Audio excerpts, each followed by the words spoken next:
not going to take this anymore. I don't want to abolish government.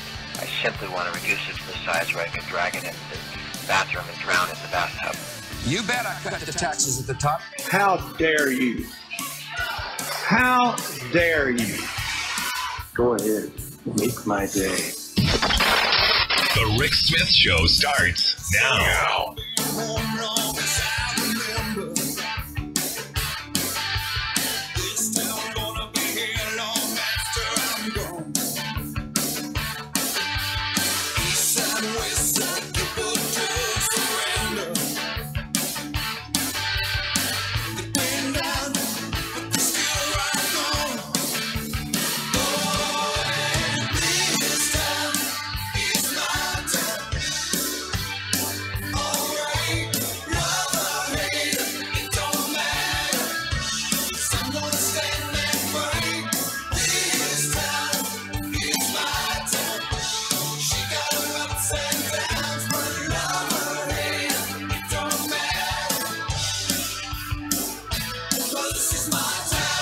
And welcome, brothers, sisters, working class heroes. This is the Rick Smith Show. Thanks so much for being here. Today on the big program, lots to get to, lots to talk about. Thought I was going to be starting off with just how horrible the Supreme Court's decision in the Janus versus AFSCME case was, and it didn't happen today. Evidently, tomorrow, another day, not scheduled originally, not on the calendar. Who could have foreseen that the court would have drug its feet on this case until, well, a day beyond when the last day, I guess I did. I said it was going to be the very last thing that they threw out at us before they ran out of town. I'm still holding to that. And the prediction, while not one that you need a crystal ball for, coming true. Now, from what I'm hearing, there are some rumors banging around, little tidbits, this and that, and back and forth. Slight possibility, very slight, that John Roberts could be the guy writing the decision. Now, I don't know this for a fact. I'm not a Supreme Court expert. It's just been told to me by a couple of people who I have some respect for and who know a little bit more than I do about this. Possibility of Roberts writing the decision. And if you look at, what happened with the ACA, he said, look, he was thinking about his legacy. And the legacy of this decision, this anti-worker decision, could be weighing on his mind. Because after all, to me, this is a states' rights issue. As much as it is a federal rights issue, this is the states, 22 states, saying that we don't want right-to-work laws. There's a way for states, all those 22 states, to decide they want to be right-to-work states. There's a way for them to do that. This, by the Supreme Court ruling in this fashion, usurps all 22 states' rights. So it could be that Roberts tailors a very narrow, thread the needle kind of decision that leaves Abood in decision in place because he said he did believe in, if you remember the confirmation hearing, he was going to call balls and strikes, believed in decided law, stare decisis, all that stuff. Could this be a moment that John Roberts calls the outside strike? Could this be the moment that he believes in his ideology of states' rights? Had someone told me that Judge Alito was writing the decision, it would, in my view, it would be the worst decision possible for workers. In fact, we might even bring back slave camps if Alito were to write it. So very small, and I'm saying infinitesimal chance that this goes, the status quo, that we leave things alone. I do think there's going to be some pain, some suffering, and some attack. But it'll be interesting to see how this plays out. Now, there were a couple of cases that did go, but the big question that people kept, throwing around is Kennedy going to retire? Even though he did hire some clerks, which I guess, if you're hiring people for the next year, you're not really going to bolt out the door. But a lot of people, very hopeful, especially on the extreme right wing. I'm not one of those very hopeful ones. Because look, no matter who Trump appoints or nominates to fill the Kennedy seat, no matter who it is, You can kiss, any campaign finance laws goodbye. Any sane voting, cases, you can kiss those goodbye. Any gun rights stuff, it's going to go the way of the gun nuts. Anything on the religious liberty side, on the I got my right, probably going to go the way it's going to go. The business friendly stuff down the road, gone. What will change, though, I think, is Kennedy isn't completely crazy.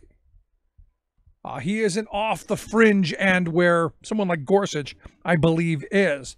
I think whoever replaces Kennedy gives the crazy majority a 5-4 majority, and things like Roe v. Wade are gone immediately. In fact, you know that they're working cases through the system to get there for when that happens. I do expect them, to ban, federal control and federal oversight of abortions and allow states to do the same thing. And not only that, I do see at some point, maybe even going far enough to undo Griswold. No more contraception for you. Not only do we not want to pay it, you can't have it at all. So I expect that. On prisoners' rights, Kennedy's not been horrible. The next person, we may have town hall executions under the next guy. Solitary confinement will be that'll be something that they'll do on a daily basis. And then you'll see a lot of the stuff that moved us forward. A lot of the rulings, I think, on LGBTQ rights, gay marriage, I think gone by the wayside. Affirmative action gone by the wayside. All of that stuff that the real extreme conservatives have been dangling out there to make we white people really mad. That's going to come, and that's the fear. And again, I go back to 2016 election time. Is this what you were thinking about when you voted for Trump? Sadly, some yes. Kids being snatched from their parents, and us not being able to put the kids back with their parents, and all of the chaos and all of the families being ripped apart, and all the pain and the wailing and the crying and the suffering that these folks are going through. No. We had to talk about and focus on the suffering of Sarah Huckabee Sanders to not get dessert. No hamburger for you, Sarah. Evidently, that was more important than all of the kids and all of the real problems in this world. And the interesting thing is the right wing just lost their ever-loving freaking mind. How could you do that? You lefties, you say you're tolerant. You're the people who are dancing in the streets that the gay people weren't getting cake. And now that Sarah Huckabee Sanders has been sent the way of the door, now you're complaining. I mean, you should be right on. You should be, this is how it's going to be. This is the new America. Because I've been saying this for a long time. This is where it gets us. And as I said before, I'm someone who generally does not agree with not serving someone.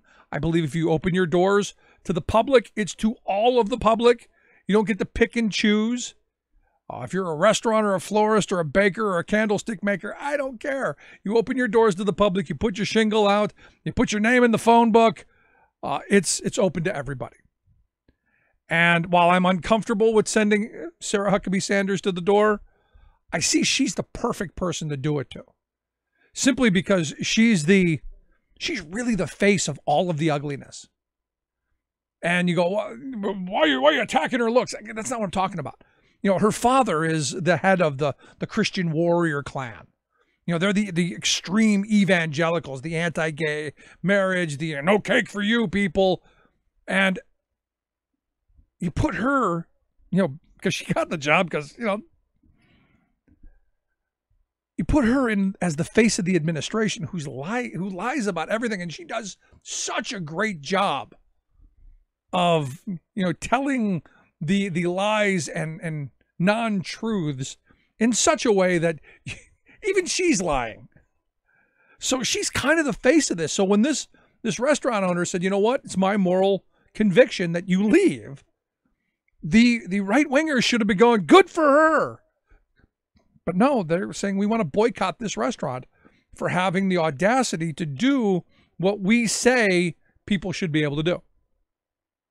It's really, really kind of twisted. And now you've got, the Chuck Schumers and the Nancy Pelosi's saying, no, this isn't what we want to do. This isn't American. This isn't that. We shouldn't be doing this or that. And I've been saying for a while, maybe this is what we need. Maybe it's time that the left stop being so tolerant, so willing to look past the scorched earth, mean-spirited kind of policy that we end up getting from right-wing evangelicals. Maybe it's time to stop that. And this is basically what Maxine Waters is saying. She's going, look, let's make sure, quote, we show up wherever we have to show up. And if you see somebody from the cabinet in a restaurant, a department store, a gasoline station, you get out and you create a crowd and you push back on them and you tell them they're not welcome anymore, anywhere. She said, we've got to get children connected to their parents. And I absolutely agree. I mean, at the end of this, it really comes down to you really have to get connected. And you really have to, seriously, push back. Now, we'll see. We will see what happens. And is this the next step towards real craziness? Is this the beginning of the next civil war? Is this a whole bunch of stuff? Now, this is from the Party of Family Values, mind you. And on Saturday night, what did we get from the Party of Family Values? What they said was, and this is what the Trump administration is now saying on the more than 2,000 families who have had their children stolen from them, that we'll give you your kids back if you don't fight for asylum and we deport you. You stop fighting. You can have your kids back. We'll give them back, but you have to stop. No more. You don't get to see a judge. You don't get to have your asylum case heard. Nothing. You're gone. Back to where you were.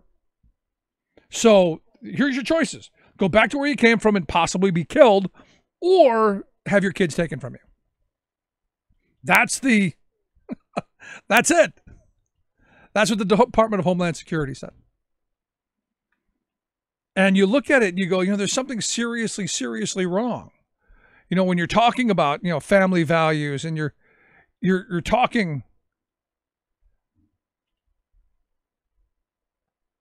about, this kind of Christian vision. And I got to be honest, there's a moment where you go, there's something seriously wrong. When you say we support families, when you say that we support, family values, and you say that, we're doing all of this stuff that we claim that, is of family values. And yet there's nothing there. It's one of these moments where you stop and you think about what's going on.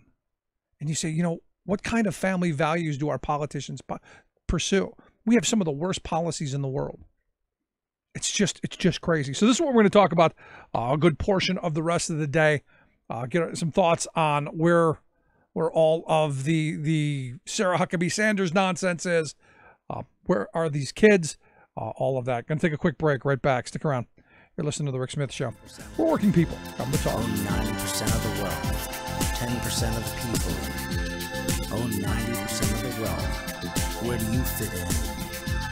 Take a look at yourself.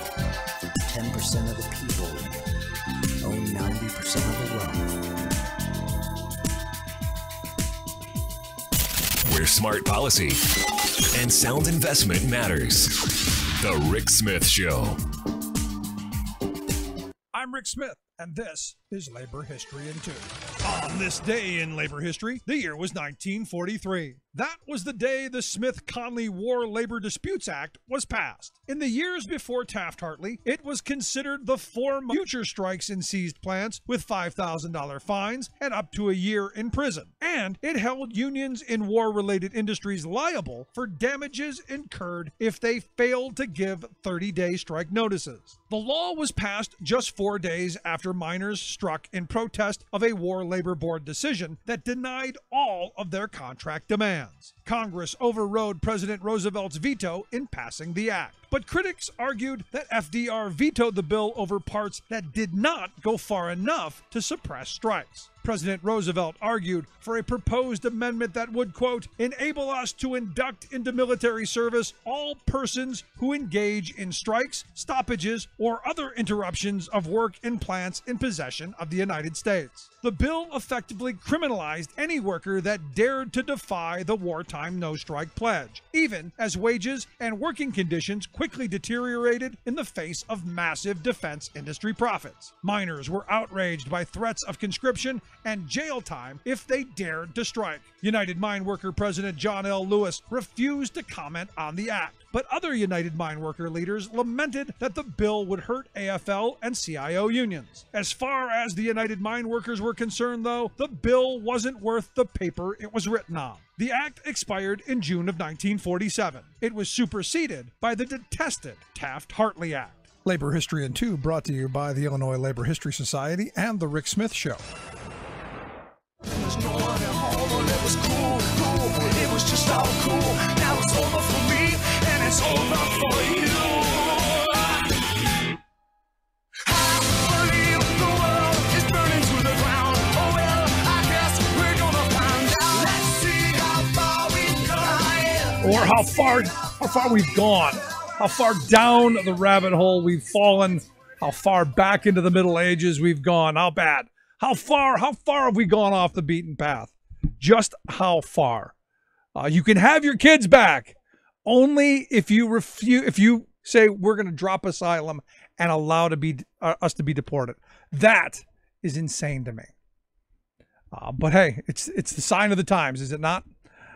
You're here to talk a little bit about just how crazy things have gone. Maybe share some thoughts on No Dinner for You, Sarah. I've asked our good friend David Yankovich to come talk with us. David, thanks for taking time for us. Rick, thanks for having me. It's been a while. So what do you think? The Trump administration is now coming out and saying you can have your kids back. You folks who came here seeking asylum, going the right way. You folks, you can have your kids back only if you just go home. You just drop that asylum stuff. Go back to the murderous cartels in your neighborhood. Go back, be slaughtered. But you can have your kids back. Oh, this is a part of a strategy, and we're getting our rear ends handed to us. See, the thing is Trump knew that he was going to do this in the beginning. So, the first thing is rip everybody apart, make it horrible, get all the headlines of, screaming children and terrorized families and everything. And then he'll be the good guy, and he'll come out and he'll be like, well, if you guys just leave, we'll reunite you with your family. And then they lie about that. And then next thing is he's going to scale it back just a little bit more, and that way everybody's not so shocked and appalled of how horrible things are and what he's doing. It's a strategy on the Republican side. Trump's been using it for 2 years now almost, and we continue to keep falling for it, and we continue to keep getting beat by it. It's enough. It's time to move on with this and really put the pressure to him. Like, this is not acceptable. No, I mean, you're right. I mean, it's amazing how often we fall for this create crisis, come in, try to be the guy on the white horse with the white hat, and blame the Democrats for everything else. Yep, that's exactly what he does. So in looking at this, how are the Democrats going to push back on this? Because look, I do believe Democrats have the high ground in this. Sorry, Trump and the other Trumpkins can yell all they want about this was Obama's policy and Obama did it. He didn't. What's the message then? Well, the funny thing about this, I mean, you and I always start the show off, and every single time we always start with the hypocrisy. If Obama had done this, what if? If Hillary had done this, what if? And it's occurred to me that the only people who talk like that are when you're losing. We have to talk about things being unfair. We have to, it's not fair what they're doing. It's not right what they're doing. The corruption is not fair. The thing is like the Democratic Party has to get tougher. And that comes down to tougher language, the way we campaign, the way we do everything. We got to be so much tougher than what we are. I agree, and we agree on that, David. I mean, so let me ask you this: throw in the weekend's events that have overshadowed all of those crying children, and that is, poor Sarah Huckabee Sanders not getting dessert. You see on both sides of this, you've got Schumer and Pelosi saying this isn't who we are. We shouldn't be doing this. You got Maxine Waters going, hey, screw these people, throw them out, protest them, harass them everywhere they go. when you've got mixed messages like that, how do you fight back? Well, I was really hoping you were going to ask me this question today. I've been really looking forward to this interview so I could get this question. So here's the thing. I don't advocate ever harassing people's families, harassing them in private, doing that. But on that end, David Axelrod had a really interesting quote this weekend that really pissed me off. And, he basically said that we handed Donald Trump a win by doing that. The restaurant handed him a win. Now, this is a group of people who just won a Supreme Court fight over, cakes and gay couples.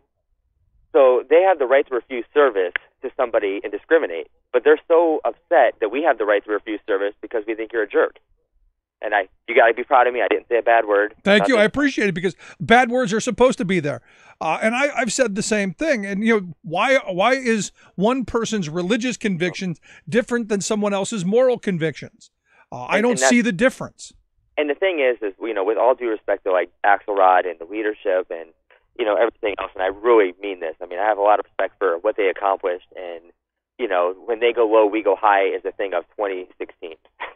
No, that's the thing Democrats have always done, David. And I've always said, we've always had these conversations. I've always said when they go high, you punch them in the back of the head and you stomp them into the ground. That's what we've got to be talking about. Well, it's funny because I remember there's a football analogy when I played Pee Wee football, and I was playing against this team in Copley, Ohio, and this kid kept coming at me. He kept putting his head down and spearing me with his helmet. Yep. And the coach said, you push him in the back of the head, and you push him in the dirt. That's exactly what we need to be doing. We need to go right around them. The thing is, with all due respect to Axelrod and to the powers that be there, like, we have a problem. We lost 1,000 races in the last 6 years. We have lost a Supreme Court seat and we lost a presidential election because we were trying to be high-minded. And what we don't understand is that the right looks at us and they see war. They see a messaging war, an information war. They're using tactics that is unbelievably offensive, and actually what ISIS did to take control in 2012 with the memes and things like that, they see this as a war. And we don't. And that's a problem because they're winning. When they go low, we need to push the back of their head, and we need to keep moving forward. I'm tired of this. And honestly, I'm really happy that the restaurant said no. They did a democratic vote. That's what happens in America. They don't want her there. Sorry. There was no discrimination. It wasn't because she's a woman. It wasn't because she's disabled. It wasn't because she's a homosexual. It was because she's a jerk. And in America, you're allowed to refuse service to anybody based on that. If someone's I know a lot of bars in Ohio that if you're a jerk, you're never allowed to come back. And that's what happened to her. I have no sympathy whatsoever. And honestly, I applaud the restaurant, and I'm glad they did it. And anybody who has a problem with it, email me. Yeah, no, I mean, at the end of this, I've said from the beginning, I'm uncomfortable with the idea of refusing service to anyone. And I've been consistent on this. You open your doors to the public, it should be all the public. But she's kind of, the poster child. If this were going to happen to someone, this is who it should have happened to, given the fact that, she's Sarah Huckabee Sanders. She's, Mike Huckabee's daughter, the face of the culture war. And she's the queen bee liar for the Trump administration. She's got it from all sides. So I can see where you would have a moral outrage over her being in your establishment. But again, I'm still uncomfortable with it, but I still think she deserved it. I'm not, and I have no apologies there. I think we Democrats got to be tougher, and this is one of those times where we can show we're tougher. We can win this argument easily with Middle America and everything. Everybody's been to a restaurant and someone's been rude and they've been kicked out. Everybody has been to a place at a bar where they're drinking or whatever, and someone's a jerk and they're not allowed in their band. This happens all the time. And this is one of those times where we can actually win this argument. Sorry, that's what happens. I don't like harassing people in public. I don't like people's families getting harassed. I don't like people's kids getting harassed. But in this case here, I have no sympathy. This is the same person who 2 weeks ago was bragging about the Supreme Court case. So, I mean, I really have no sympathy, and I'm glad that it happened. And this is an argument that we will win if we get tougher. No, I'm with you. And like I said, we've been talking about this for a very long time. We need Democrats who are going to engage in the street fight and not just hold someone's coat while it's going on. Exactly. But again, my problem keeps coming back to the leadership. It's like, no, this isn't who we are. And even Axelrod, look, I tweeted out today, David, grow your mustache back. You had stones back then. Because I got to think that David Axelrod would have thought of this differently. Well, I think that, it's nice to think of, I would love to live in a world that David Axelrod is living in, and that a lot of people want America to be. but that's not who America is. We are not in a idealistic society where everything is good and we have to frown upon this kind of stuff. And I would love to live in that world. But this is the same world where there's discrimination, there's hatred, people are being persecuted. We have freaking kids in cages right now, they're crying out for their mom and dad. There's people getting separated. And, I mean, we're in a really dark place. We're not in an idealistic world. We're not in West Wing. I wish we were. I wish the West Wing was real. We're not there. Yeah. We're in almost a dystopian time where, I mean, it's as bad as it I think has ever been in terms of human rights in the United States. We're being talked down to by dictators and meeting with dictators. So, I mean, this is not a idealistic American moment. This is a time of great struggle and terror for so many people in this country. Yeah. And honestly, it's time for the Democratic Party, and myself included, you, all of us, to really get tougher. We're not going to win 2018 if we're not tougher. No, I'm right on with you. And, I've been saying for a long time, the reality is you look at what Republicans did in 2010, there was no civility there. And this idea that, we can be civil, and I think those days are gone. I think the sad reality is the mean-spirited policies and the scorched earth that this group of Republican leaders have brought upon us, I think calls for no less than equal resistance and equal force. Well, one thing I will say is civility is not dead in politics. I've seen it in Alabama. I see it in Texas. Beto's, he's doing a really great job down there. Civility's still there. We can still be civil. We just don't have to be weak. There's a difference. And that's the problem that I have. I don't want to be weak. I want to take the fight to them. I want to win the messaging wars. I want to do exactly what they do. And that's not being uncivil. We're not going to be as nasty as they are. We're not going to drag this country into the gutter, but we can be tough. There's a difference between like a positive campaign and an inspiring campaign. And sometimes it's really inspiring to see your hero just knock somebody out. So, I mean, that's kind of where I'm at. Because I think, while we've been for the last, 11 minutes, we've been talking about Sarah Huckabee Sanders and what the Trump administration is doing and not what the Democrats are going to do. And one of the things that I say has to happen is we got to restore bargaining rights, push the right to choose to negotiate act. We need health care. Health care for me this year is a winning issue with families. Because, look, the Republicans have done everything they can do to destroy it, and costs are now spiraling out of hand because they haven't replaced it with anything. There are so many issues. The tax scheme, another winning issue, I think, because most working people are looking at their paychecks going, hey, where's my $4,000 Trump prize? I think there are a lot of issues that Democrats could be running on and kick the snot out of the Republicans over just how bad their policies really are. If we're tougher and we're speaking the language of the American voter, we win the argument every single time. The problem with the Democratic Party and the party that I'm a part of and that I love is that they do not talk the same way. They want to speak in a way that is more high-minded and idealistic, and they're not living in the same America that the Republicans are. And the Republicans definitely have a better pulse of what's going on with the middle class than the Democrats do. And when I say middle class, I mean all members of the middle class. So, I mean, that's a big problem. But I will say this. We're moving. There's a lot of hope. We're picking up 20 points in every single race that we're looking at. And we do have candidates out there who are speaking to these issues, who do get it. It's a time of change, but we're getting there. And I will say that, I mean, for even the leadership, I'm seeing a lot of big changes coming from them. They're really starting to get activated and really start pushing.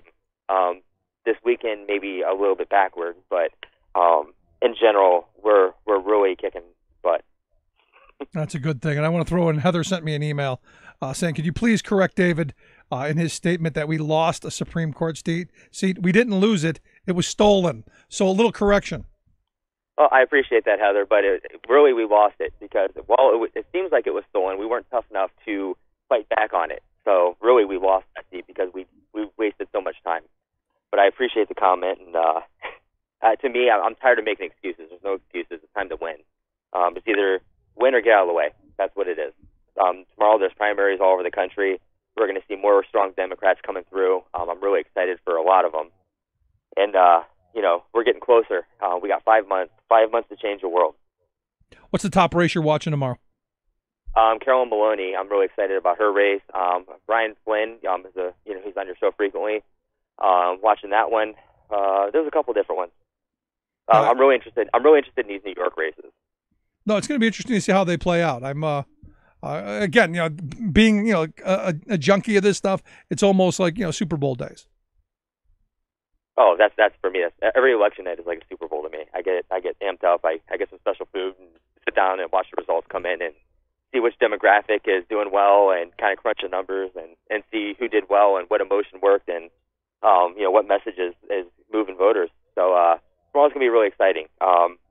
New York's gonna be a really special time. There's a lot of really great races happening there. So that's what I'm really looking forward to. Yeah, and the interesting thing to me is that just how many people and how many good candidates have come out. It's been years past where maybe you get one, maybe two, if one or two, and now you've got like in the New York's 19th where Flynn's running, you got 7 people. Yep, and it's a really proud thing. It shows just how engaged everybody is. Across the country, in every race, we're seeing that too. There's turnout like we've never seen before. There's candidates turnout like we've never seen before, and it's a really exciting time in a way to be a Democrat because you get to see the party evolving very quickly and getting a lot tougher and kind of going back to the old school ways that we used to do it. One thing I want to see this year is them kind of go back to the old style campaigning with the unions and kind of joint. We saw it with Connor Lamb in Pennsylvania there. Those kinds of partnerships are what we used to do, and we're starting to see that again for the first time in a long time. And then of course on social media, we have the Parkland kids that are just destroying the Republicans. It's great. They're just coming out of the woodwork on this, and so it's a really exciting time. It's also a really horrible time. But I promise you guys this: if you show up, like it could come down to your vote. Was it Harley? He ended up winning, I think, by 137 votes is what it was. Like, you're going to tell me that your one vote doesn't matter? Like, that's a pretty close thing. But we have to get everybody to turn out, and if we do that in the midterms for 2018 here, we could take back the House and the Senate. And for the Senate, all we have to do is defend our seats, and we have to take back 2. No, the Senate to me is really important because if Anthony Kennedy doesn't retire tomorrow, there's a real chance that you can get somebody less horrible if you control the Senate. And it's actually possible. There's a Wyoming Senate race I want to put everybody's attention on.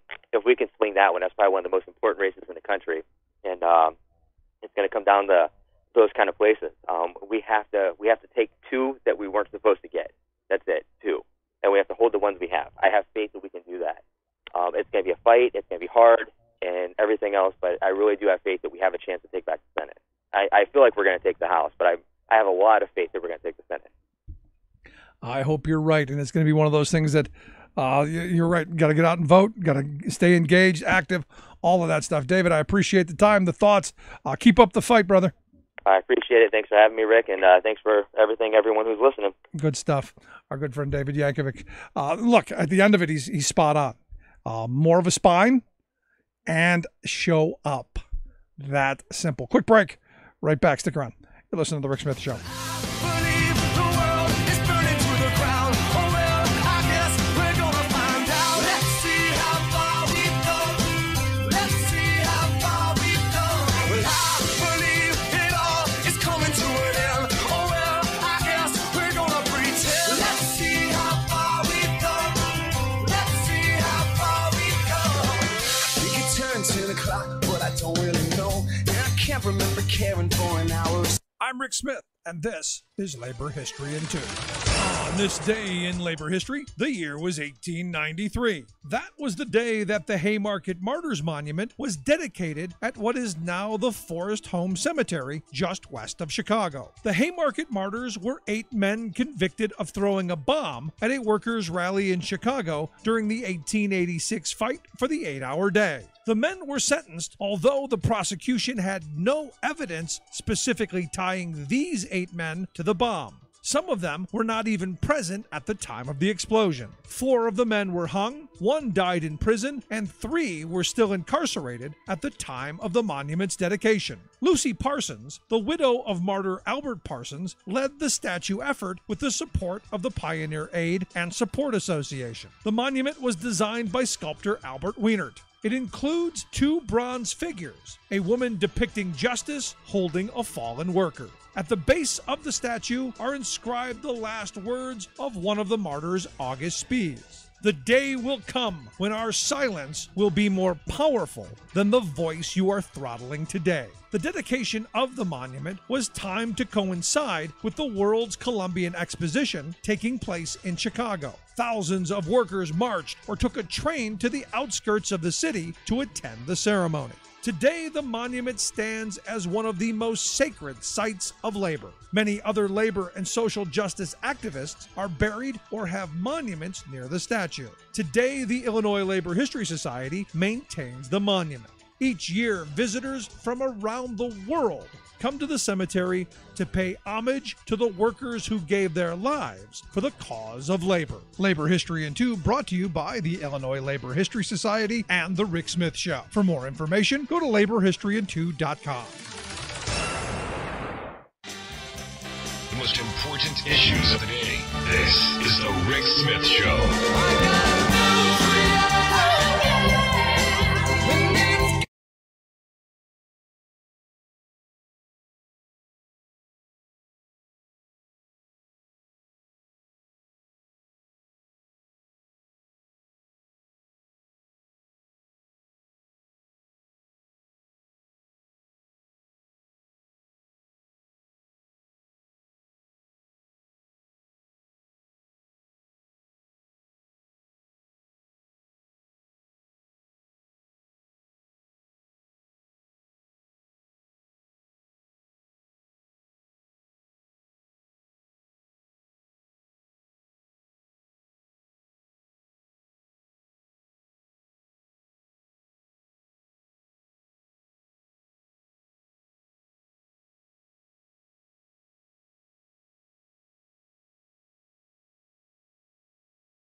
Obama's press secretary went in, and some people would hate the press secretary, but I don't think they should throw them out for just being who they are. Now, if she goes in, disrupts the place, starts talking loud or obnoxious, then that's a different story. But don't you think that she's kind of like the perfect face of all of the ugliness, though? I mean, with her father being one of the holy warriors, and being out in front of all of the the culture war stuff, and then throw on top of that, going out day after day after day, lying for this administration. You could see how people would get upset, and then you put that against the backdrop of no cake for you, no cake for you gay couples, and it just kind of, I think people have gotten to the point, especially people who would normally be as you said, just here to eat. I think they're finally fed up. Well, yeah, that's like I can't stand. What's his name? He tells you to touch the TV and he'll heal you. The older guy. He's. I've never watched any of those televangelists. My life is too short. I forget what his name is. Ernest Ainsley. No, he's fairly civil. This one's the famous one. The gay people cause 911. All that. I can't remember. Not Hagee, the guy down by you. No, he's worse. Anyway, whoever he is, I'm a senior moment. But yeah, if he was going to go eat in a restaurant and let him eat, so yeah, it's just like the whole thing. I mean, the whole thing's convoluted. If you tell her you're not going to serve her, you don't like her, then you don't bake the cake for the gay couple. I mean, it's just all convoluted. But sadly, it's all over the place. This is the world that we're in now because of these culture warriors and these people who look. The ironic part of this is just the day before this story broke, I had someone telling me it's my business. I should be able to serve whomever I want, and I shouldn't have to. There should be no repercussion. And I went back to that person the day after, and I said, "Well, what do you think now?" Well, it was wrong. They shouldn't have thrown her out. I go, "How can you do that? How can you look me right in the eye and have said both things?" Right. It's nuts. Crazy, Bob. It's a crazy world we live in. By the way, it was Pat Robertson. Oh, there you go. That was the guy. There you go. Oh, jeez. All right. Well, at least it's not the Jim Baker guy who I see selling buckets. Well, I mean, they ought to kick Pat out before they kick Sarah out. That's just me. See, but I've said this from the beginning. I generally am not in favor of. I think if you open a business to the public, it should be open to all of the public, and this kind of nonsense is just bad for social policy all across the board. But you can see how somebody on the left would go, you know what? The right's shoving this down our throats. It's about time we take a stand. And this is where things get ugly, because the left has generally been, oh, okay, we'll take it. I fear we get into this kind of back and forth where who knows where the end is. Right, exactly. And you want to know the greatest thing know. that this Sarah Huckabee Sanders getting thrown out did? Ended the immigration situation, ended the stories of those kids being jailed, that lost families. Everybody I know is talking about this. Masterful. Even I got to think Trump paid this woman to throw Sanders out, which is why it took him so long to respond to it. Oh, yeah, I see what you're saying. Because it changed the message entirely.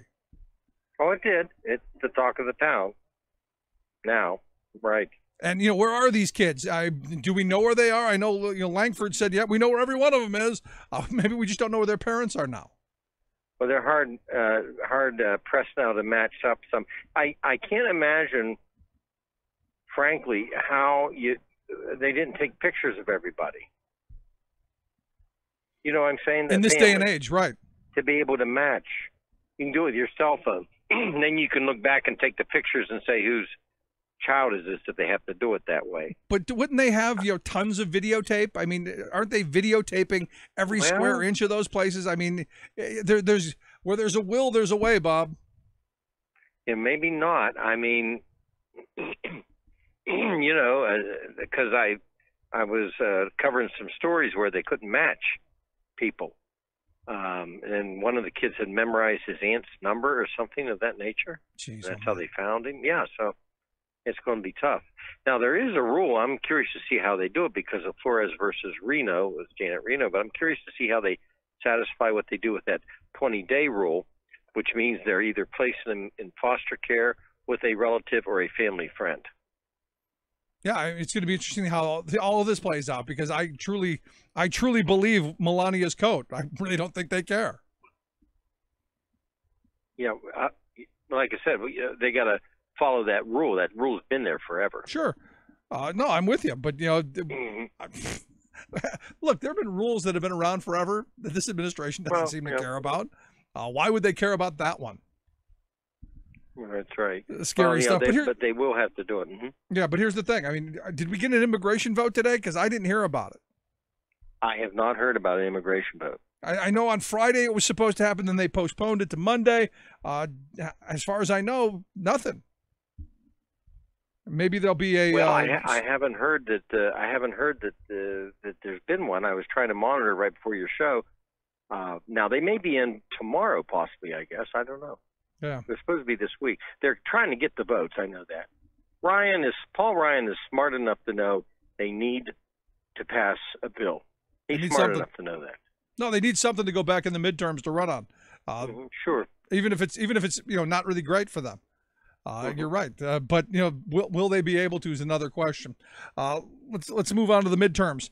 Some clouds, immigration being one of those clouds. I would also argue that that horrible tax bill, in addition to all of the Mueller stuff and all of the Trump stuff, I got to think the Republicans have got a lot of baggage come November.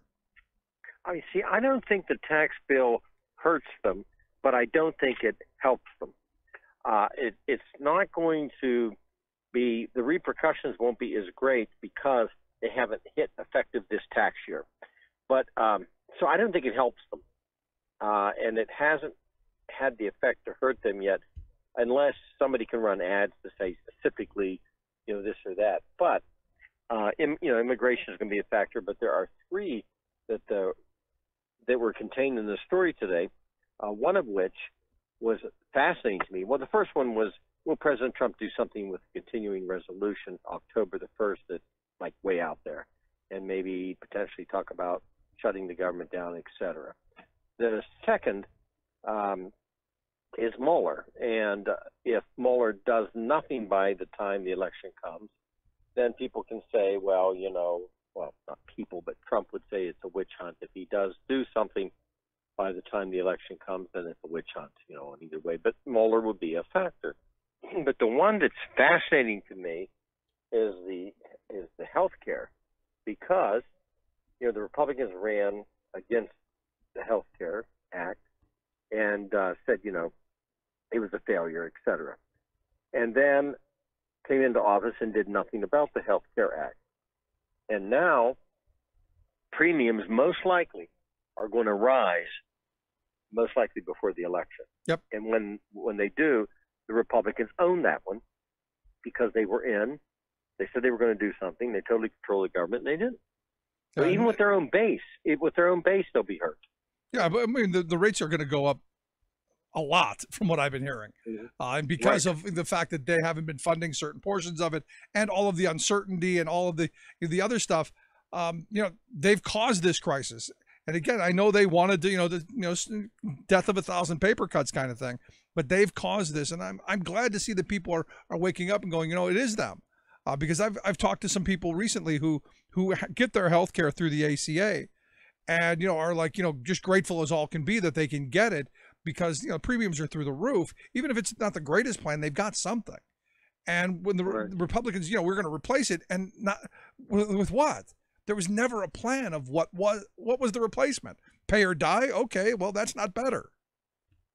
Well, plus, whenever you're in office and anything rises, I don't care if it's gasoline, I don't care if it's healthcare, whatever it is. Yeah. If anything rises, you're going to get blamed if you're the party in power. Yeah, well, gas on the turnpike is $3 a gallon. So there's another strike.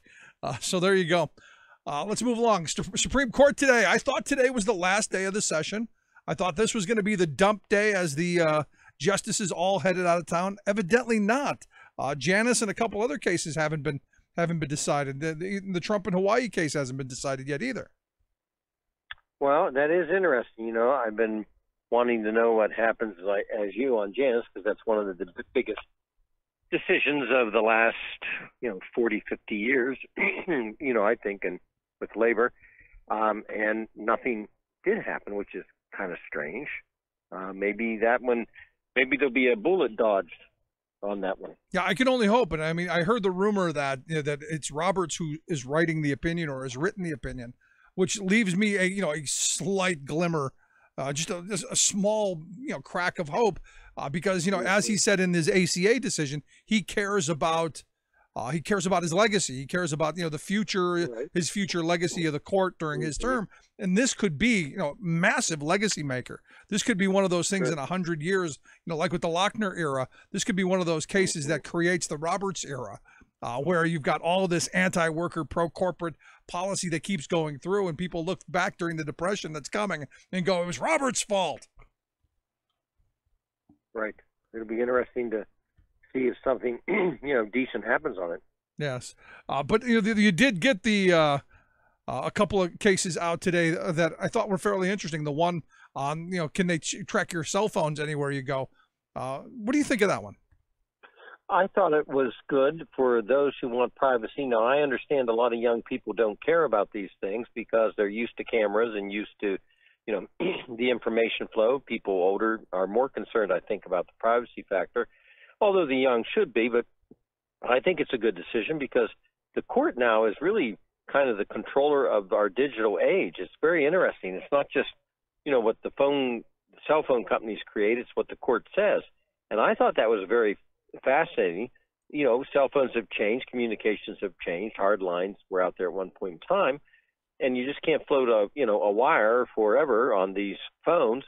The government at one time tried to put chips in all the phones. They tried to force that issue, and that way they could easily turn these on and off. And people say, well, if you haven't done anything, you have nothing to fear. I'm sorry, but somebody being able to turn a switch and listen to everything just doesn't, to me, doesn't feel right. No, it scares me. So I thought it was a great decision.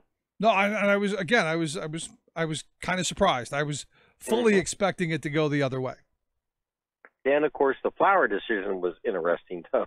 That was different, and it was a florist who declined to make an arrangement for a same-sex couple's marriage, and then the court sent it back down to the lower court and said, okay, after the ruling in Masterpiece, which was the cake, you take a look at this. Now, that doesn't mean that it won't bump back up and be decided. But they sent that one back. Yeah, I mean, I woke up this morning going, today's Janice Day. That's what I was looking for.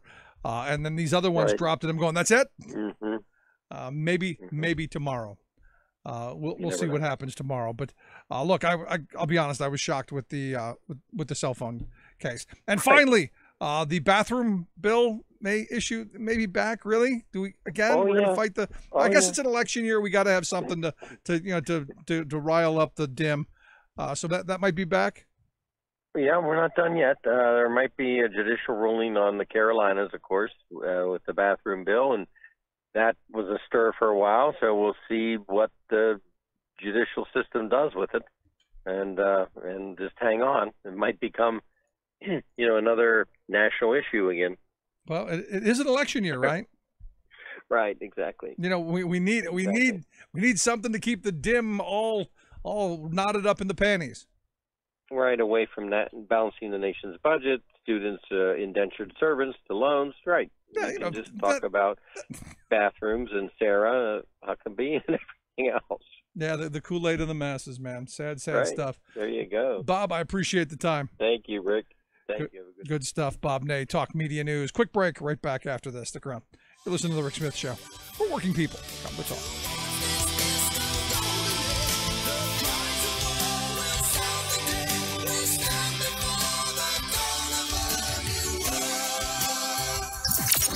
Radio of, for, and by we the working people. The Rick Smith Show. From United Nations headquarters in New York, I'm Luke Vargas with your World in 2 minutes. Turkish President Recep Erdogan was re-elected on Sunday, setting him up to rule Turkey until 2023 and with greater powers than ever before. Constitutional reforms ushered in last year have now removed the post of prime minister and given Erdogan greater powers to create or abolish government agencies and sack civil servants without oversight. International observers from the European Union and the OSCE described Sunday's elections as presenting a genuine choice between 6 candidates, but that was about the only thing they complimented. In a joint statement on Monday, those observers condemned a visible police presence within polling sites, severe restrictions on the press, and the imprisonment of a popular opposition candidate. Those factors, they said, conspired to give Erdogan and his ruling AK party a major leg up in the vote. And women in Saudi Arabia are now legally allowed to drive, thanks to an easing of strict religious rules instituted by Crown Prince Mohammed bin Salman. But as the Saudi government launches a PR campaign to brand itself as a modernizing kingdom, prominent female activists who long campaigned to have the right to drive languish in jail. Among them is Lujain Al-Hathlul, who was imprisoned last month and branded by state media as a traitor. Al-Hathlul gained notoriety after her arrest while trying to drive from the United Arab Emirates to Saudi Arabia in 2014. She, alongside 2 other prominent activists, Iman Al-Nafjan and Aziza Al-Youssef, have called on the Saudi government to also scrap discriminatory male guardianship laws, in which men, either fathers, husbands, or brothers, make key decisions on behalf of women. The continued imprisonment of prominent Saudi female activists at this historic moment is a sign that as the country frees up the roads, Saudi Arabia won't be democratizing anytime soon. Luke Vargas, the United Nations. Waving the flag of freedom for people, not corporations. Rick Smith.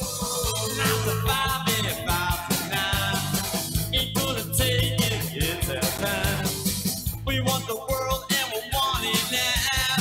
We're gonna take it anyhow. We want the airwaves.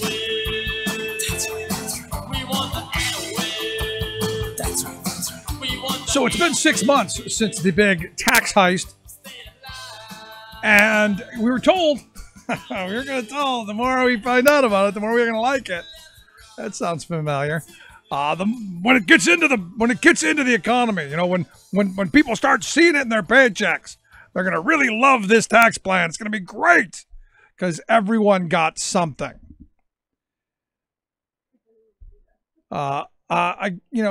This is one of those things where fist is not a verb. We got something, all right. But we're not liking it. And this is where, I think November, this is one of those issues where finally Democrats have to start talking about tax policy. Because I think most sane, rational people understand that they are taxed enough already. They are, for all our T-twits, but that the wealthy people that we gave massive tax cuts to should have to pay more. I mean, when I tell people that the good socialist president, Dwight David Eisenhower, during his tenure, the top marginal tax rate was 92%. They look at me like I'm insane.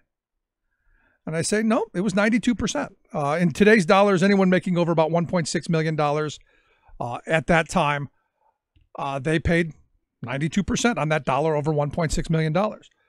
Taxes on society overall in the 50s and 60s were much higher because we wanted roads and bridges. We wanted to pay our bills. We wanted good infrastructure. We wanted, opportunities for our kids. We wanted college to be affordable for all families. We wanted all of these things, and yet we paid for it. Now, well, not so much. What we've done is we've given out huge amounts of money to the very wealthy because, hey, we've got a big billionaire class that we have to support, and the rest of us, well, screw you. But here's the thing. The polling, not so good on the Republican tax heist. The recent Monmouth University poll has just 34% approval of the tax heist. 41% disapprove. Recently, a Quinnipiac poll I talked about, I think a week and a half ago, 39% of the people were all in favor of it, 46% against it. The Economist YouGovernment poll, 38% for, 40%. Real Clear Politics poll found 36% for, 43% against. It kind of mirrors the Trump approval rating, doesn't it? That the rest of us, the sane, who don't support this guy, are looking at these policies going, wait a minute, this isn't helping me. And oh, by the way, where's my $4,000 Trump prize? I was promised $4,000. And I ask people every time I see him, how's that Trump prize working out for you? And they'll go, what Trump prize? I go, the $4,000 you were supposed to get. Where is it? You're going to put the deck on the house, the swimming pool that was going to come because of the Trump prize. Not so much. Not so much at all. And I guess, are we surprised by it? And the answer is no. The sad reality is I think we all know what's happening. It's what we said was going to happen 6 months ago when they rammed this down our throats. We knew there were going to be massive corporate buybacks, which we're already seeing. The numbers are just through the roof.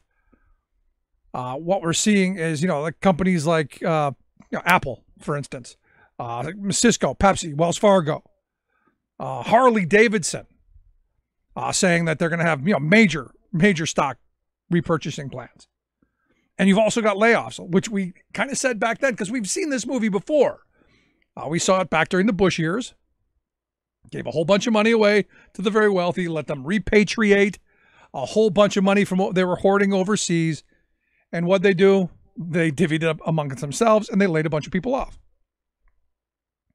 And what are we doing this time? We're divvying it up amongst the very rich people and we're laying off a bunch of people. Wells Fargo, I guess, has been laying off people for a while. And now you've got Harley Davidson saying that they're closing their Kansas City plant. And I love how the anti-tariff people are going, see, this is what the tariffs have done. Because Harley was smart enough to go, you know what? They're going to put tariffs on our bikes overseas. So we're going to use this as an excuse to go and move production and say, look, it's because of the tariffs. We had no choice. They made us do it. When this has been in the works for a while. And they just, again, not letting a good crisis go to waste, decided that it was time. It was time to go. You got to give them credit. They're smart. They've figured the game out a lot better than we have. Anyway, if you missed any of this, any of the program, thericksmithshow.com, that's where you go to get the podcast, the Rick Smith Show app on the smartphone. Take the program on the go wherever you go. If you're listening on a station that only picks up the first hour, head on over to thericksmithshow.com for hour 2. Everyone else, stick around. Right back.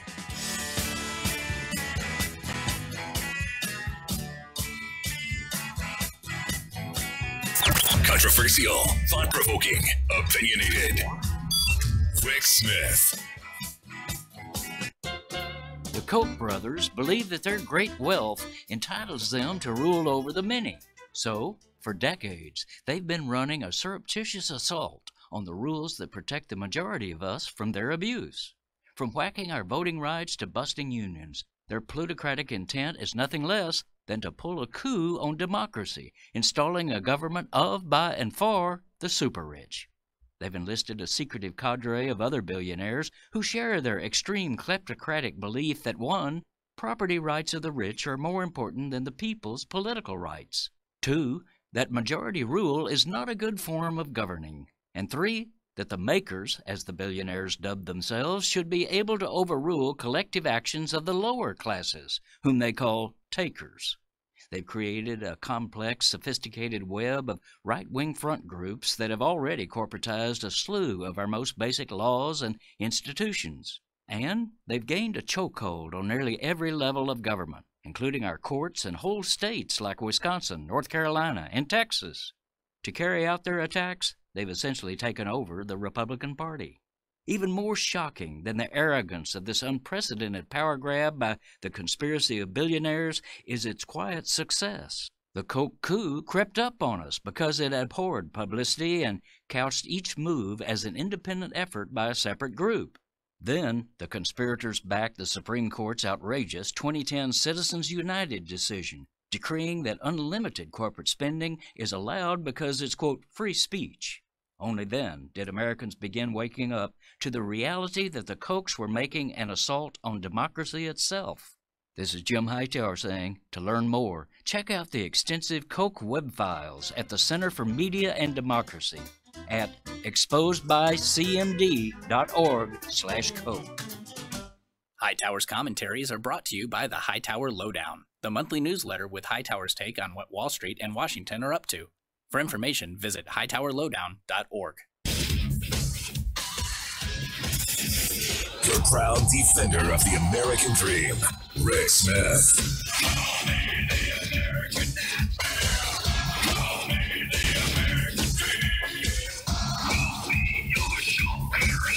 So, Virginia Republican Senate candidate Corey Stewart, he's come out and said that he doesn't believe that the Civil War was ultimately fought over the slavery issue. Not that at all. And then you've got the Virginia Republican Party saying, we need to boycott the Red Hen restaurant. No, boy, we're going to boycott them because they didn't feed Sarah Huckabee Sanders. And you go, are we headed to the next Civil War, only this one being between the sane and, well, the less than sane? Here to share some thoughts, our good friend, Propane Jane. Jane, thanks for taking time for us. You're welcome. Thanks for having me back. So the big issue, the most important issue of the day, not those wailing children, not those families that are separated, none of that stuff. That's boring. Sarah Huckabee Sanders, that's important. Didn't get her meal. Yeah. And, I mean, you know, I think that part of it is that she didn't get the meal. I mean, obviously on its face, that's what they're arguing. But I think underneath all of this is these people are genuinely like shocked and dismayed that they're being ostracized. And I think they live in this bubble, you know, like the Fox News bubble, where, you know, all they allow themselves to hear is positive praise and very high approval from, you know, the most rabid Trump supporters there are. And so they've like insulated themselves in this world where everything they're doing is like the best thing since sliced bread, and everybody loves them, and they're making America great again. They're delusional, in other words. I mean, that's a word you would use. I may not know the definition, but it sounds like somebody that's delusional. Oh, for sure. I mean, it's a total delusion, and it's a shared delusion. We call it a folie à deux. And so you have Trump, obviously, at the top, who has plenty of, like, grand... Suffering from whatever it was again, fondue or whatever. Unfortunately, I like fondue better, actually. You know, what do you call that? Mass hysteria? What do we call that? Well, this is effective propaganda.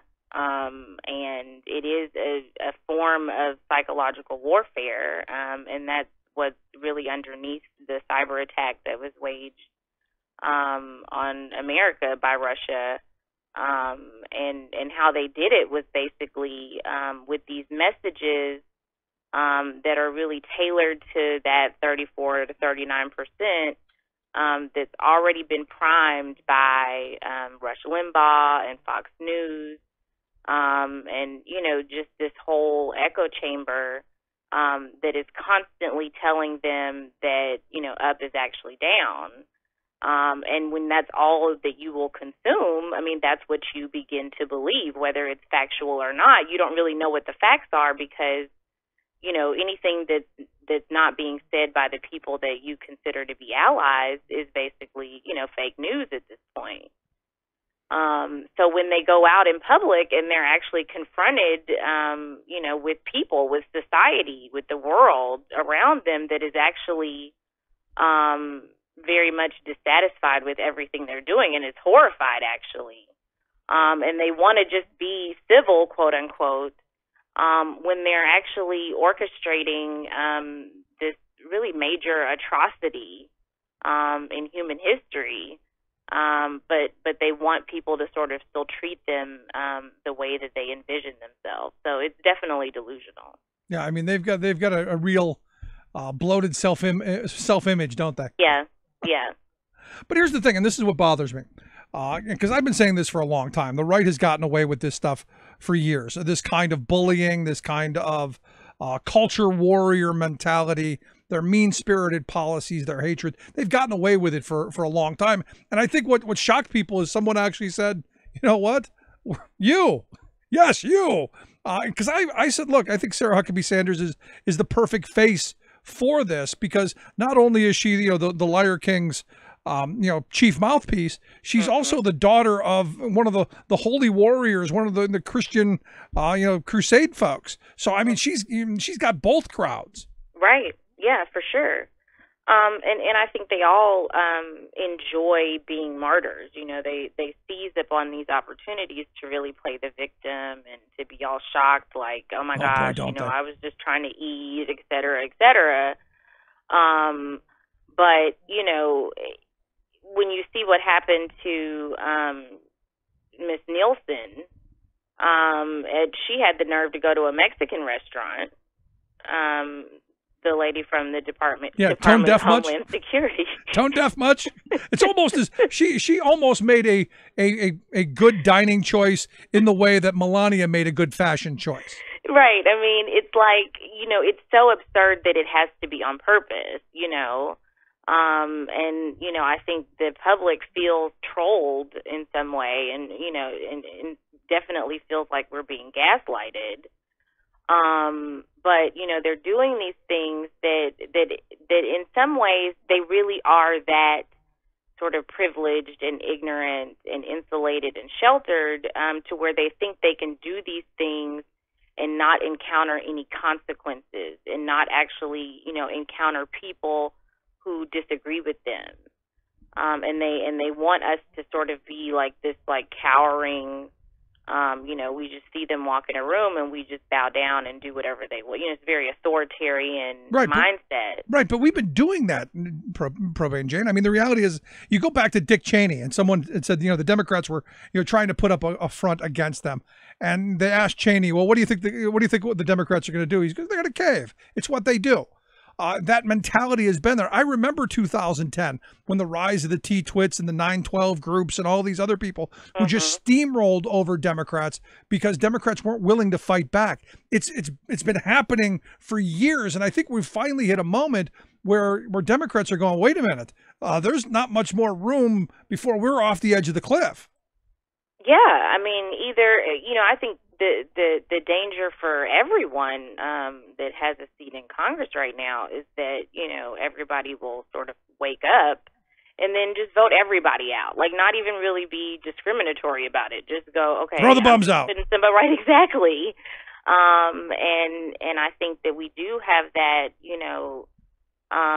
memory that's very fresh in our minds of what happened with the 2000 election and what happened with the Iraq War, and what happened when Democrats did get control of the Congress. So, and I think there are even people still today that feel like, Dick Cheney and George W. Bush should have, you know, faced some type of consequences for that war. But again, you know, the trouble is that the quote unquote liberal media, that's not really a liberal media, seizes upon these opportunities as well to sort of create what ends up being a self-fulfilling prophecy. Because anytime that Democrats do sort of say, okay, we're drawing the line here, we're going to try to talk tough, et cetera, then there's this, you know, echo chamber in the media, and this is across, you know, MSNBC, this is CNN still, this isn't even just on Fox News, that gets hypercritical of Democrats for taking that stance. And so, you know, I think when you're talking about these like swing districts and these purple districts, those candidates get kind of squeezed, you know, because they know that they have these voters that traditionally vote Republican, and that will punish them for that. And so they're constantly towing this line in hopes of bringing over, you know, that 5 to 10% elusive, you know, white voter over to the Democrat side to actually win those seats. And so that's an issue, I think, of messaging and how the media has already painted a narrative about the Democratic Party that makes it very difficult for them to step out of that. Yeah, you know, I've been saying for years that, you know, the Democrats need to they need to be willing to get involved in a street fight even if they lose. You know, and when a street fight breaks out, they got to get involved and they got to throw punches and not just offer to hold someone's coat. Yeah, and I think that, you know, this, in terms of immigration and in terms of what's happening at the border, I think this is an opportunity. You know, I'm always big on emphasizing the civil rights aspect of the party, and sticking to ultimately what has been our most defining achievement in the last 50 years in the civil rights movement, and really using the fact that demographics are changing and that these groups, these marginalized groups, are really galvanized and are really angry about what's going on. If you look at the polls, you know, voters of color are very, you know, solidified in terms of their disdain for what's happening at the border. And so I think this is an opportunity for the base to be rallied on those just bread and butter issues of basic civil rights and human rights. Yeah, and they need a champion. Yeah, and even though that doesn't necessarily appeal to the, you know, independent voter or the, you know, sort of average American white voter that you know, has voted for Trump and continues to vote GOP by majority and has done so for the last 50 years. When you're talking about that voter, that message doesn't resonate with them. And there has to be an acknowledgement in the Democratic Party that that's okay. You know, that we don't have to sort of dampen down how we feel about civil rights and human rights just to win over some of these people that have these kind of like bigoted tendencies. Yeah, I always say they're the fives. You know, in basic organizing, they're the fives. You just let the fives go. You don't even talk. You walk right on by the fives. Work on the threes. Maybe you can make them twos. Yeah, and I think that when you champion human rights, I mean, that's something that you can actually get people on core values and what's really important to people that doesn't actually get so wonky that they can't understand what's going on in terms of the policy. Right. I mean, you look right now. The Democrats had the message. I mean, screaming babies. You know, who in their right mind could possibly be against, you know, stopping families from being torn apart and having children locked up in cells and being ignored while their screams are not being heard. And even the audio, the guy going, see, there's a chorus going on here. There's an orchestra going on without a leader. And you go, how callous. I mean, the Democrats could have taken that, and here what's happened. We've completely changed the message because here for the last several minutes, we've been talking about that dingbat mouthpiece of Trump's.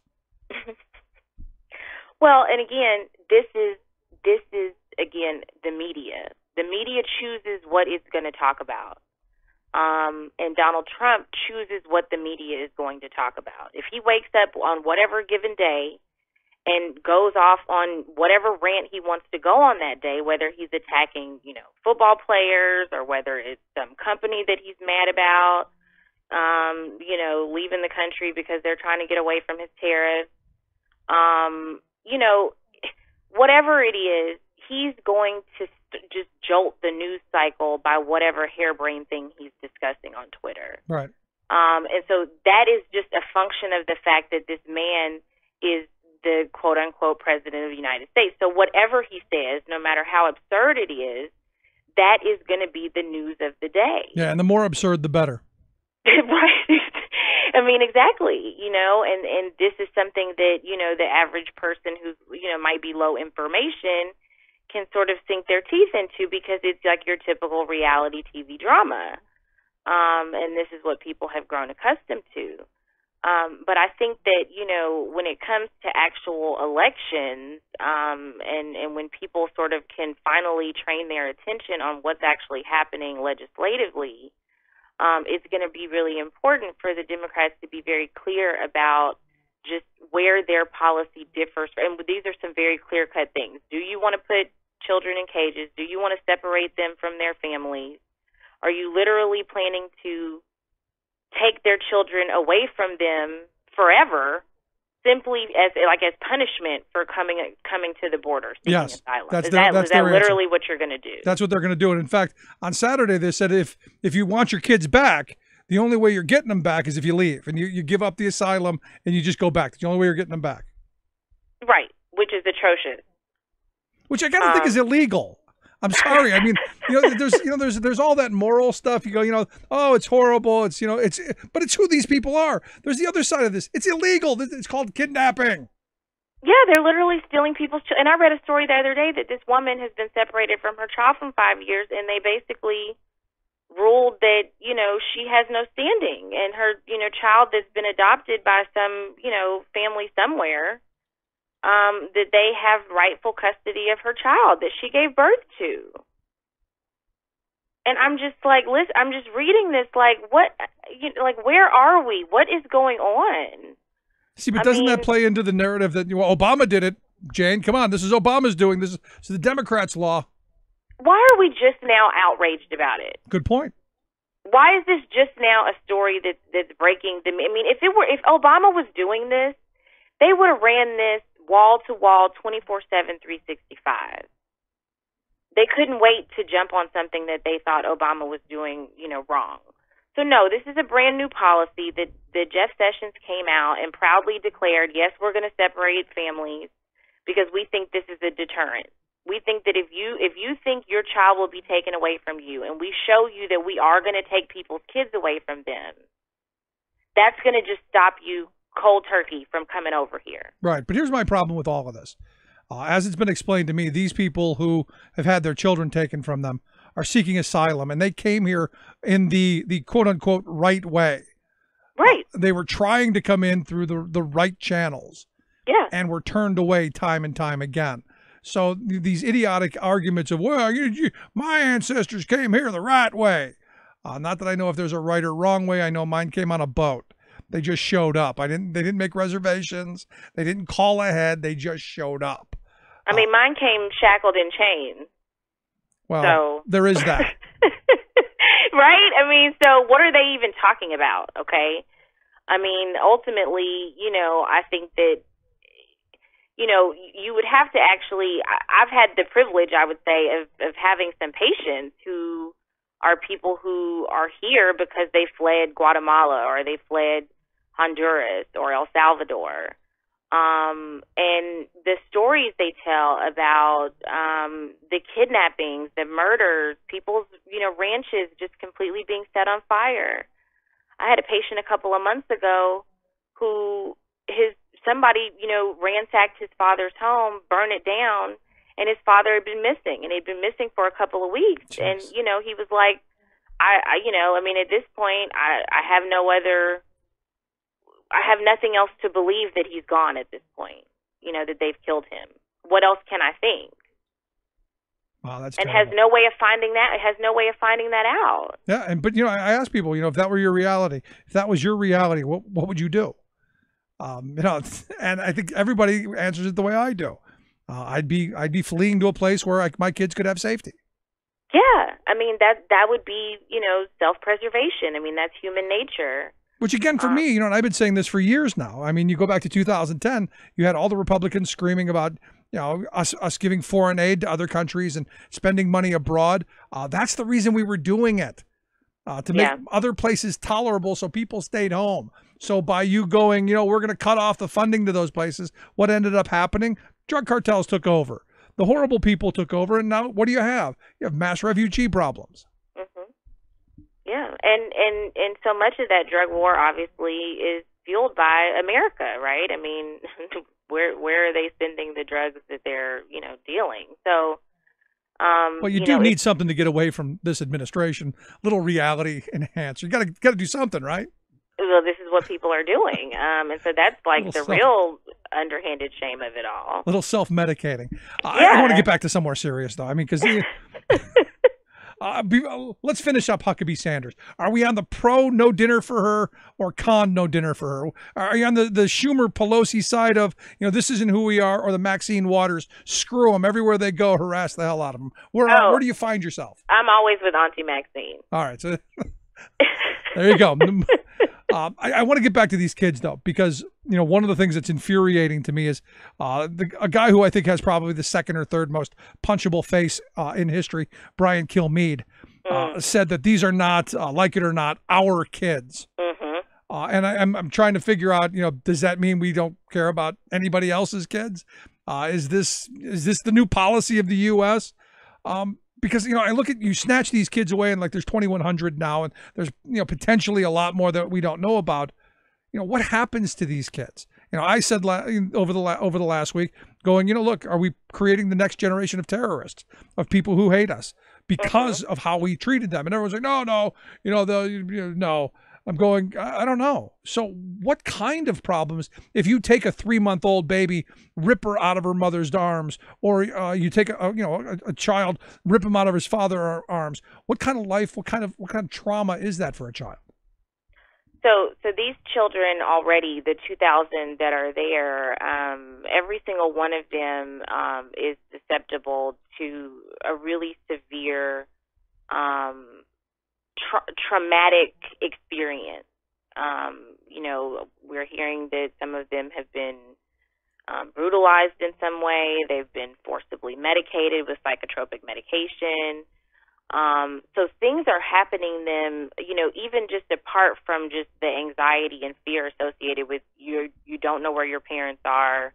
You may or may not, you don't understand the language that most of the people are speaking around you. You're in a, very overstimulating environment with these cages and these, all these bright lights and all these other kids screaming, and can you just imagine the chaos in that environment? And no one's there to touch you and hug you and hold you and tell you everything is going to be okay. You don't know what's going to happen to you. You don't know if you're about to be slaughtered somewhere.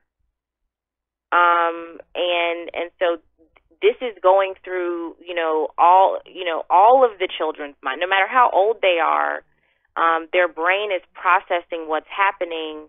And most of them don't have any sort of blueprint for how to cope in a situation like this. So this is why, they're probably acting out. I mean, they're probably hysterical. And this is how they're justifying medicating them. So we're just drugging all of these kids now? Is that what's going on? on? Well, this is what certain reports are coming out, that at some of these facilities, the children are being drugged. Well, at least they're not crying, so that we won't have the PR nightmare of, because it looks bad, remember? Jeff Sessions says, it doesn't look good. So we just drug them, so they're comatose. That's better. Right, and they don't know any of these children's medical histories. They don't know their allergy histories. They don't know their parents' medical histories. They don't have parental consent. So this is a violation. This is a violation of mental health law, and I would say it's also a violation of medical law. And this is what's happening, every single day. We still don't really know the full extent of it because they won't really let people in there. And so, I think it's very serious when the United Nations is looking in and going, this could amount to torture, because that is not too strong a word. If I imagine my own children, I have an 8-year-old and a 4-year-old, and if they were in that type of condition for even just a couple of hours, they would be raising holy hell. So I would be shocked if the vast majority of those children don't have lifelong problems with anxiety, with trust, and who knows if they'll ever see their parents again. Yeah, I mean, that's the screwy thing. I mean, the weird thing is, you go to the ATM, you get a receipt for your transaction. You stole someone's child and you didn't give them anything. You didn't take a picture. You didn't track them at all? At all? Nothing? I mean, we're better with our FedEx packages. We're better with our movie tickets. I mean, there's so much technology in just, keeping track of things, where GPS I mean, there's all sorts of ways. They didn't think this out, I think they really thought this out. I think this is done completely on purpose. I mean, in the sense of they didn't think this out in terms of like how people want to believe that, okay, there has to be a plan for them to reunify. I really honestly think that their plan was, we're just going to snatch up these kids and we're going to completely separate them. And it is going to be a shock and awe. It is going to be horrifying that we did this. And this is going to be a deterrent. I really think that they have that abusive, authoritative mindset. I'm glad we agree on that too. Yeah. And I hate to think that about anyone. No, this is what they're doing. I mean, this is reality. I talk about sociopathy all the time, and these are real life sociopaths. So this is what they're doing. And there's tons of Hitler comparisons being made, and some people get real sensitive about that. Like, no, that's a bridge too far. It's not the same thing. Well, it has to start somewhere. And when you are putting people in these types of internment camps, and it's not well regulated and it's not transparent, the potential for abuse and exploitation is very high. These are small children. And so the likelihood that atrocities, violations of these people's physical space are occurring is very high. And so I think that is really a moral outrage. But there are people who find that appropriate, and they feel like that's something that is warranted for, like, as Trump says today, people are invading our country. He makes it sound like, they're coming over here with bayonets and, like, what year is it? But this is the way he talks about it, like he's waging the next crusade. So I think that's why so many people are like latching onto it and approving of it, because they really do feel like this righteous indignation that they're saving America from this rabid horde of MS-13. They believe all of the fantasy, the picture that he's painting. This is why zealots belong nowhere near power. Yeah, and he's successfully dehumanized these people. He called them animals. He came down the escalator and called them rapists. So he's been weaving a narrative of, this is filth. This is an element that we don't want in our country. And it's really revving up that xenophobia that's always been there, yes. But the way he's really ratcheting it up and really stoking that rage and resentment, is galvanizing like his whole administration to just do these really sociopathic things. Scary scary times. I'm sorry, that's kind of a downer, but no, it's a complete downer. But the thing is where the positive in this is that the sane and rational among us have stepped up. And this is why, next Saturday on the 30th, you've got, marches and protests all across the country over this issue. And they're still going to go forward, even though our media has said that, Trump's backpedaled. He hasn't backpedaled. They're doing the same stuff. Yeah, they are. And we need to stay angry. We need to stay stepping up and walking forward and shouting and screaming and doing what we have to do to make sure that the world knows this isn't us. I agree. We have to be the ones. With you. Jane, I appreciate the time. Good stuff. Thanks so much. You're very welcome. Have a great week. You as well. Always great to talk to our friend Propane Jane. Quick break. Right back. Stick around. And I don't believe that God wants like you. But I do believe in what a crazy man can do. Not right wing, just right. The Rick Smith Show. They called it a public relations nightmare if released. Blocked water study finally released reveals widespread chemical contamination. Most of the food crops that we consume showed these nutrient reductions. Increased carbon dioxide in the atmosphere reduces the nutritional value of food. Plus, the Earth is warmer in 1988 than at any time in the history of instrumental measurements. It's been 30 years since Dr. James Hansen first warned Congress about climate change. 30 years and counting. All of those stories and more straight ahead from BradBlog.com. I'm Brad Friedman. And I'm Desi Doyen. Stand by for 6 minutes of independent green news, politics, analysis, and snarky comment. Scott Pruitt is trying to protect you from finding out water is bad. If it is, which it's not. Because what study? This is your Green News Report.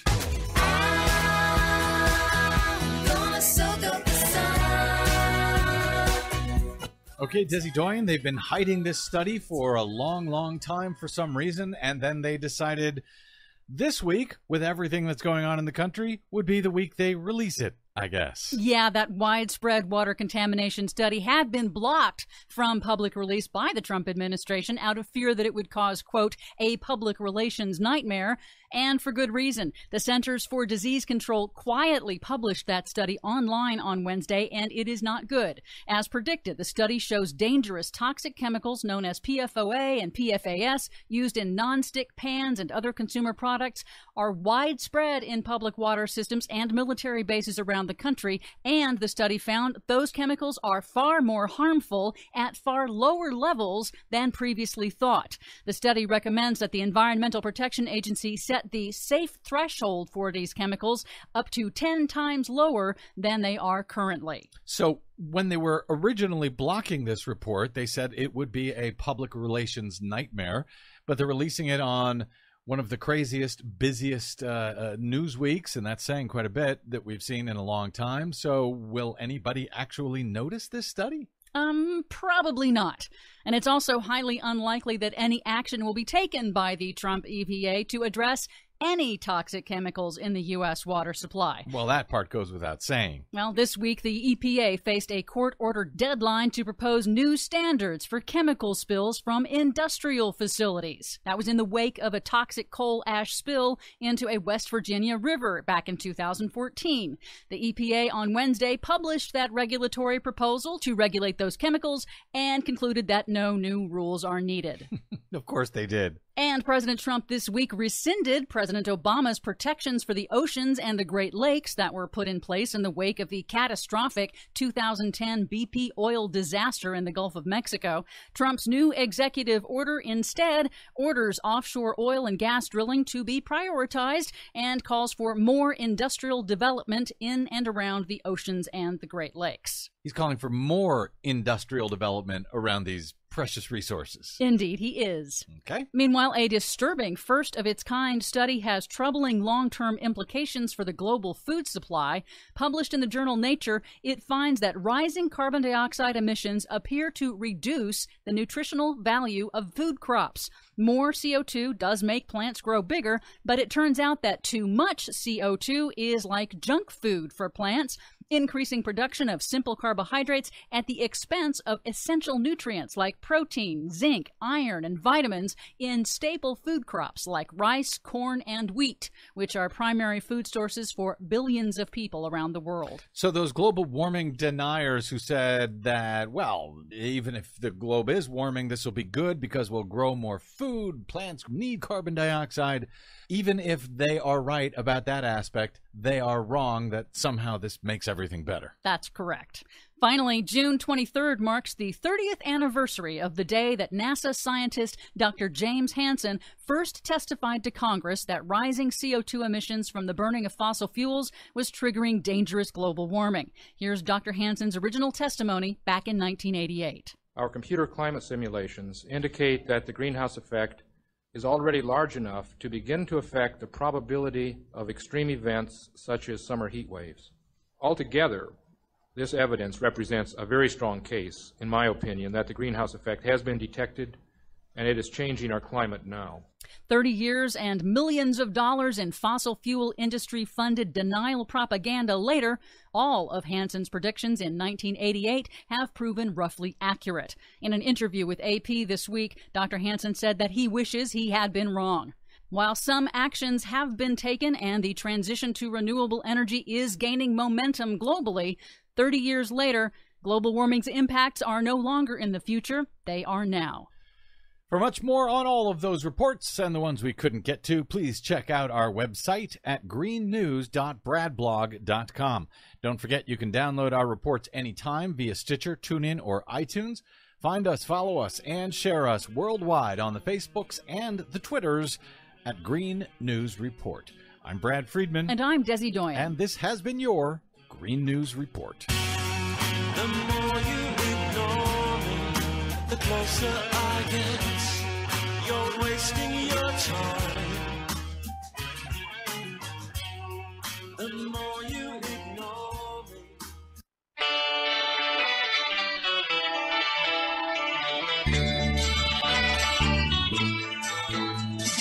Hey, Mr. Tangerine Man, build a wall for me. I'm not that bright and don't know that you're not going to. Hey, Welcome back to the Rick Smith Show. Check out the website, ricksmithshow.com. So today was supposed to be the big day. The Supreme Court of the U.S. was going to hand down the rest of its decisions, of which the Janus versus AFSCME Council 31 was to be one. Evidently, on Tuesday morning, 10 a.m., will be the next moment, though not scheduled, the next moment where opinions will be dropped. And as I said right from the beginning, you'll remember back in February, I said once this is decided, it will be one of the last things that they throw out at us as they're fleeing the court. It'll be, hey, we forgot this, here, take it, as they flee out of town, because it's going to be that bad. I mean, the legacy, I think, is going to be that bad. And here to share some thoughts on the case, on what this means for public sector workers and what it's meant in the past, I've asked Frank Emspeck to come talk with us. He's former executive director and producer over at Workers Independent News. Frank, thanks for taking time for us. Hi, how are you? I'm good. I'm a little disappointed the decision didn't come down today, but we'll see what happens at 10 a.m. Tuesday morning. Yeah, they have Tuesday, and they also put out stuff Thursday, I think. So we'll see what happens. It's right. Yeah, I was looking at the calendar, and it just had Monday on it. So we'll see. Yeah, it is strange that they've delayed so long with this because everybody knows what the vote is. So, but who knows? Yeah, I've been told there's a just a infinitesimal chance that maybe possibly Roberts has a conscience. I'm not saying that I believe that, but from what I'm being told, there's a kernel of sand, if you will, on the beach chance that it doesn't go the wrong way. Yeah. Well, so the issue is really what does it mean for working people and organized labor? I want to say this. I know I've talked to all the public sector unions in the last few months multiple times about this, and we've seen in Wisconsin what a sort of invigorated Janus can do, where essentially the public sector unions have been prohibited from collecting dues, through checkoff, basically. So the Janus decision doesn't go quite that far. Apparently, what we expect is that public sector workers will not have to pay an agency fee and can essentially become free riders. I mean, they don't have to pay anything, but yet under federal law, the union has to represent them. So that seems to be where the Janus decision is going to go. Right.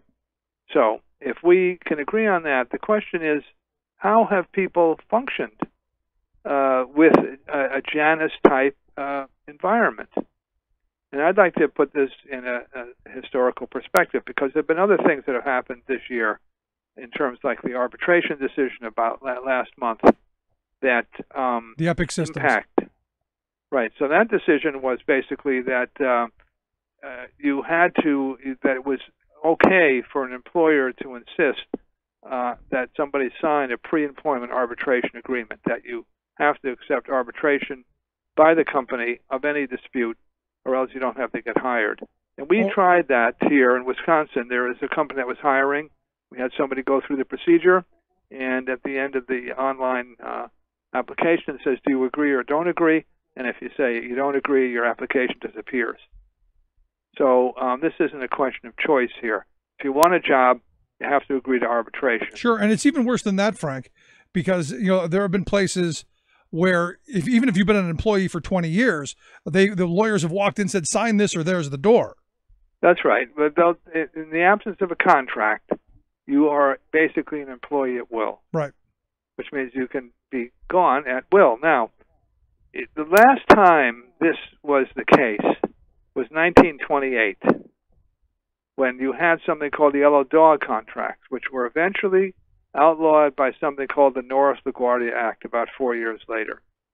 And that Yellow Dog contract said the same thing. You sign this and you get a job, except it includes the point that you're never going to join a union, won't advocate for one, and so forth. Right. And so in theory, as Judge Kagan pointed out, there's no difference. But it doesn't matter. So to the court. And so from my point of view, let's just think of where we are. It's possible that we will have a legal environment for unions more or less equal to 1928.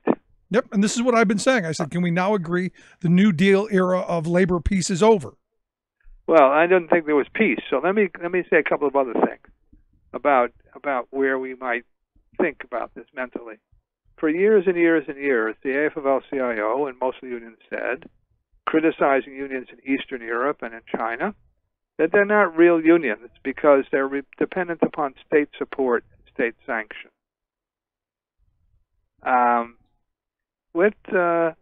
Here, we have a situation where union dues, the ability to collect union dues, are dependent upon state support and state sanction.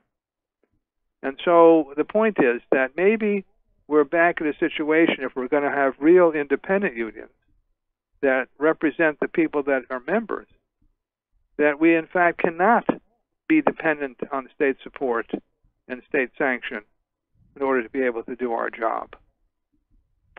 I don't think that's a very nice situation.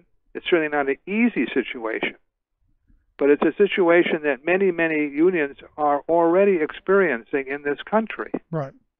And in some cases have been successful in dealing with it. And I say that because there's a great panic over the Janus decision among many people. And I don't think that panic is well-founded. You don't? I mean, because I look at what happened in your state of Wisconsin. Yes, I understand. AFSCME lost, initially 80% of their membership. That's and then right. I guess they're back to half of where they were. They went from 4 district councils down to 1, right? No, they're not. But I think that there are other things that happened here, okay, including the rest of the state law, which prohibited AFSCME from bargaining on wages or any public sector union, which eliminated the right of employees to organize in the hospitals at all, which was another AFSCME and SEIU jurisdiction, right, and which also prohibited the collection of dues via dues checkoff. Okay, so Janus doesn't have some of those things in it. Not yet. I mean, those things are coming, though. They may come, but I think on Janus, let's be serious here.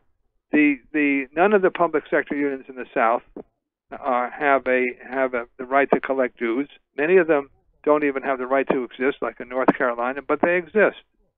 The CWA has a massive organization in Mississippi and in Texas, right-to-work states, where they don't have the ability to have public sector union members obligated to pay dues. In fact, in some of those states, public sector unions are not even recognized.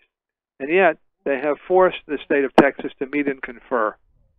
In the General Electric Company, which I was a representative, I worked at local in Lynn, Massachusetts for 11 or 12 years. I was elected to office there. My jurisdiction had between 600 and 900 people in it. And for the majority of the time, up until 1986 or 87, GE was an open shop. In other words, the company would never agree to a union shop where Dues checkoff was mandatory. Okay, so what happened for the 50 years there? Was the union, trembling and in disarray? Well, the fact of the matter is that in my location, we went from 60% of dues-paying members, and after a vigorous campaign of organization and fighting a sex bias suit, where we won eventually a major suit on comparable worth, meaning men and women should be paid the same for jobs of equal skill, there were 6 people who were not union members. Okay, so we went from 600 to 900 in that period of time, and from 60% membership to about 99% membership. Now, how did that happen? It happened because we had an active steward system, because we were constantly talking to people, because we were dealing with issues that were of concern to the people we represented, and people saw that. Now, you have a situation in many, many unions, and we know this, where that kind of representation has been, in some cases, lost, in some cases was never used, because fundamentally, people get along. You can get your dues, you get paid, you can hire a lawyer, you can do this, that, and the other thing. And so it's sort of like an athlete who was never tested.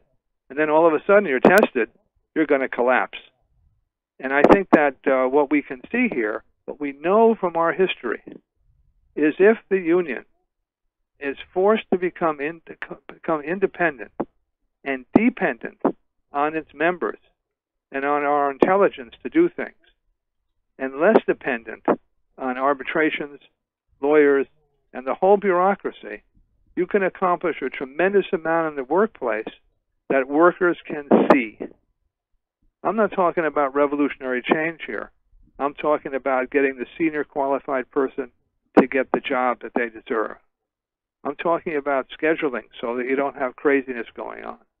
And those are things that can be accomplished through organization and some thought at the work site. And when you do that, then people say the union has some value. But in the absence of all those types of things, people say the hell with it. And they treat it like an insurance company. Yeah. And, some people have insurance, some people don't. Right. So you're talking about, but, because I've been saying that, there's the possibility of this, that you'll have a much more militant workforce who will become more active in their unions, and it will become a more local centric thing. And that can't be a bad thing. But I look at right to work states now, and while, as you point out, there are some places that happens in, it's not a lot. I mean, the density in right to work states is obviously much, much less than in the other states. Of course it is. But my point is this, that it's a false density. If people are not really members of the union, don't believe in it, and don't understand what's going on, then when a crisis occurs, like happened here, it's that they're incapable of dealing with it. Not necessarily the members, but the leadership and officers. There's a vision thing here. There's a sense of who the union is and where the locus of power is. And that vision is what powers the ability to build locally. Without that vision of who the power is, where it comes from, the value of the work and the skill of the members, you don't have it, and you can't lead. And I think to an extent, that sense of power has been vitiated, eliminated, reduced over the years. I agree. And I think that, sure, it's a terrible thing. It's much easier if the employer collects the dues. No question about it. It's much easier if you have to pay. For sure. Okay? There's no question about that. But the question I have is does that really mean that the working people in these organizations have the representation they deserve? And under the circumstances, is it reasonable for us to assume that it's going to get fixed legislatively? When we have to, again, look at our labor history here in this country, the legislation followed agitation. It did not precede it.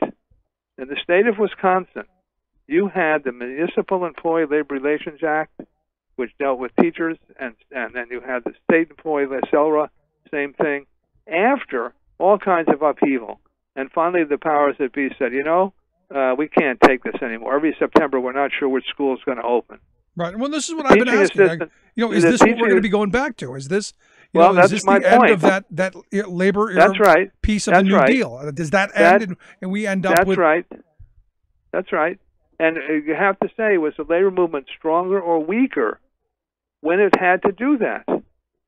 One of the amazing things that we look at here, we look at other countries where they have a strong labor movement, and again, they're not sanctioned by, and the dues are not collected by, government or quasi-government agencies. And so, you're right. There can be a terrible period of disjunction, of problems, of all kinds of stuff here. Okay, we see that in Wisconsin.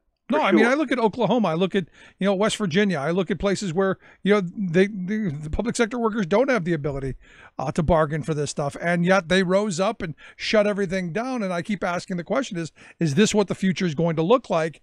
And if it is, we better get our marching shoes on.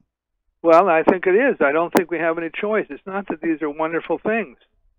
I've been responsible for and had to lead, strikes, 2 or 3 legal ones and others, and it's a terrible responsibility. You're asking people to give up their income. Sometimes people get fired, as the case we had, 13 of them.